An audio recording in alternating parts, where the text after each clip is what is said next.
Hi all. In this little video here I want to go over some of the ins and the outs of posting images in a blog in Blackboard. It's a little bit different when you're not using Lightroom, when you're going right from JPEG. And for your first module assignment you won't be using Lightroom at all. You'll be just shooting JPEG images in your camera and pretty much downloading them to your computer and sorting through them and posting them in the blog. And I've put an example file down there, but let's get going. So I want to show you how to do this. It's a little tricky. Okay, needless to say, just like everything else with this whole thing. So first of all, you open up the posted photographs over here, which I have opened up. And we go to the blogs. So these are blogs. Then everybody will have one within each of these different folders. So I've created folders for each of the different module images. And let's open up number one here, module number one, and show you what I'm talking about here. So we'll open it up. There's a set of instructions which are really important to watch, to read, as well as watching this video to help you learn how to resize your images for uploading. What you find that if the file sizes are too big, Blackboard will either reject it or will post your image sideways. And there's no way to turn it around. So I'm going to show you how to get your images set up so that you can set up a page similar to what I've got going here. And this is what's called a blog. So you see how I've done this first assignment. I've got my exposures done in this first series here, and I talk a little bit about them. And then the second series of images deals with ISO, which is what your assignment was about, and I talk about those. And then the third series of images deals with white balance and how that affects the image. And then I talk a little bit about that. Then down at the bottom here, just to finish this off, there's a comment. So if you wanted to comment about any of my images or one of those in particular, you click on that and then you can say your comment.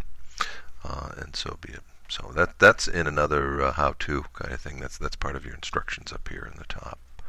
So let's get going here. Say you want to upload your images that you created for Mod 1, and you've got to create a blog entry. So we'll click on that.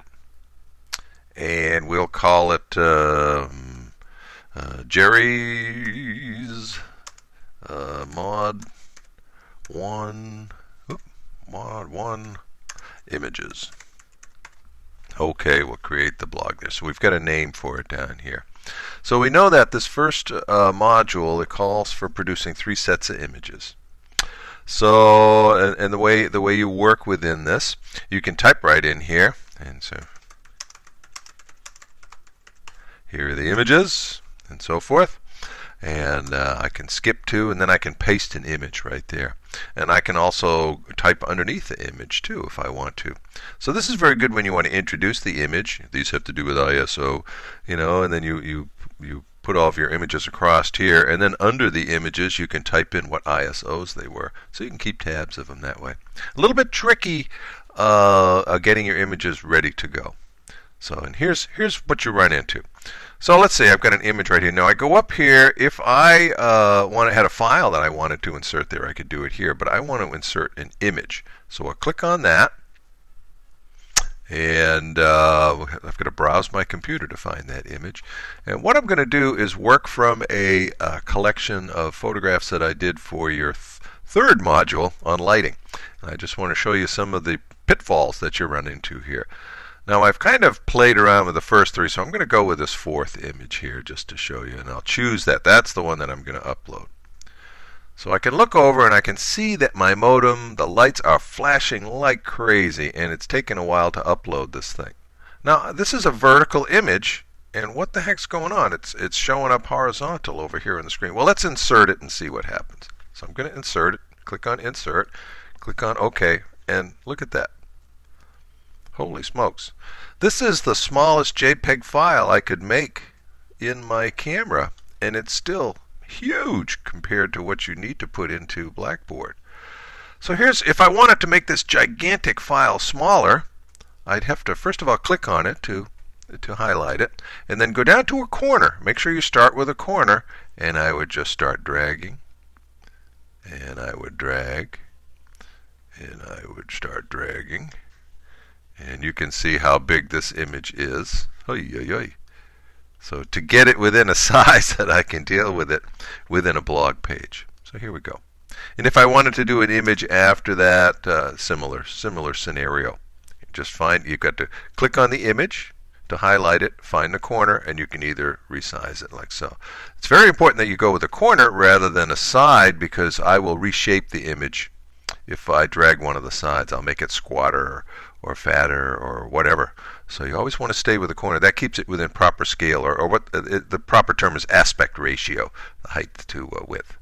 So it stays the same relative size.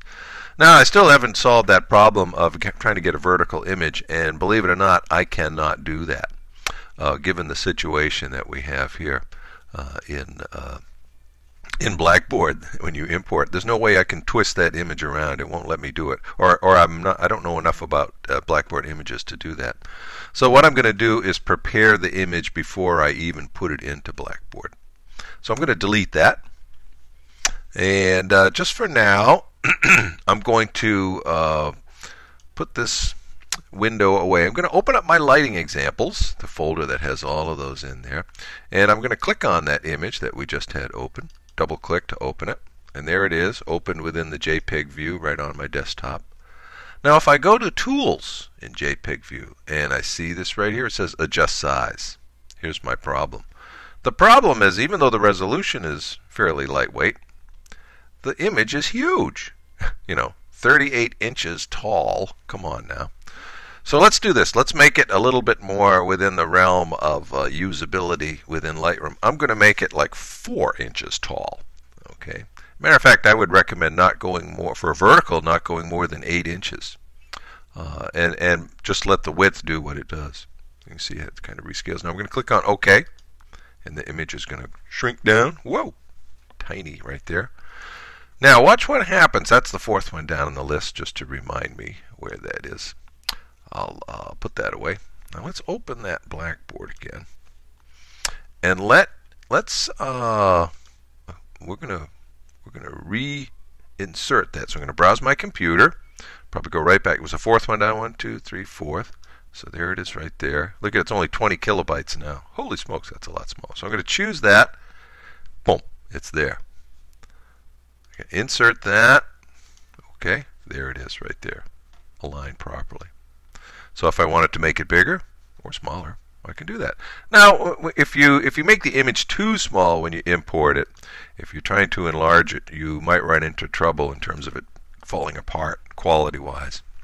So here I could put many images side by side right across, and just for a second here, let me crush this down. I'm going to open up the module 1 images here and show you how I've organized my images here for this module examples. Here's my examples. So I have 3 different folders. One has the ISO variations and so forth. And you'll have similar, I suspect, a similar kind of thing if you're an organized kind of person. Otherwise, you'll have files all over the place and trying to figure out what they are. But anyway, so let me close that up, and we'll open up Blackboard again. And there we are. So let's install. Let's upload another image here. So here we go. I want to put one beside there, and let's click on this.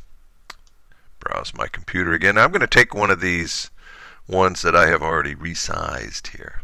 So I'll choose that.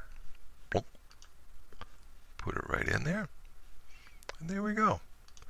So these, these images, what the images are, will make a lot more sense when we get into Module 3.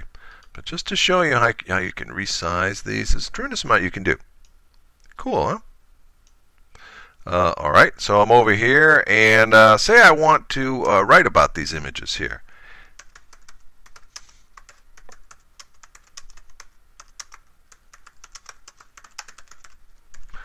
Right underneath, you can write about them. If I wanted to go on to the second set of images, ISO, variation. This is basically your first assignment. You're shooting variations. So, and I could do that. Then I could put my images in right here. So we'll come up here one more time.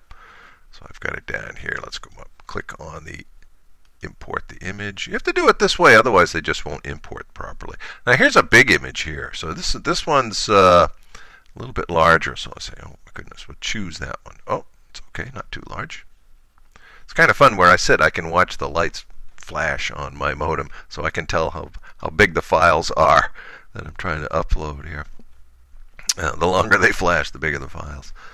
So anyway, here we are. This is a bigger file here. You can see that it takes up more space than I need. So if I wanted to get it small like those other ones, I could grab the corner here and drag it down smaller. And there you go. If I wanted to, I don't know if I could cut and paste it up here. I could probably do that. I could put it right beside these up here. So that's how you organize your stuff. And just like with anything else, you can leave space between the files. If you wanted to center these on the page, I don't know why, but maybe you wanted to center them. Whoops, guess we can't do it that way. We'd use these guys here, align center. So there we go. I don't know if this will let me. Well, let's see if we can align these on the center here. Nope. Oh, I guess I see. I've got them one right after the other. So that's how you do them. How you put your photographs in there, and so be it. So it's a pretty simple process to do. And if you have any questions, please refer back to this small little video here. So once we've got them all up there, I'm going to post my entry. I'm not really going to save this, but I just want to show you how to do this. So I posted my entry, and if I pull down here, I'll have Jere's Mod 1 images, and there they are. So yours will hopefully look more like Mod 1 examples, like I've got going here. But it takes a little while, but you're going to learn how to maneuver through the JPEG, which is a great, it's not often used in terms of resizing things and so forth. We don't know. I'll pick another image JPEG-wise here. Click on that to open it. That's kind of a nice image there. But let's see how big this really is if we were to print this out or whatever. So if we click on Adjust Size, it is, holy smokes, So I'll say, oh gosh, I want that to be a lot smaller. So let's see, I want to post this in Blackboard. So I know that it's a vertical image. If I make it more than 8 inches, it's going to be gigantic, and I won't be able to deal with it. So let's make it maybe 6 inches, What the heck? I think if you go anywhere from 4 to 8, you're all set, because you'll be able to resize within Blackboard for what you need. So 6x4 automatically adjusts the horizontal to match the vertical. Now I'm not going to save that, since I'm not going to really do it. I just wanted to show you how to resize things. So that's about it for this video, and I'll talk to you soon.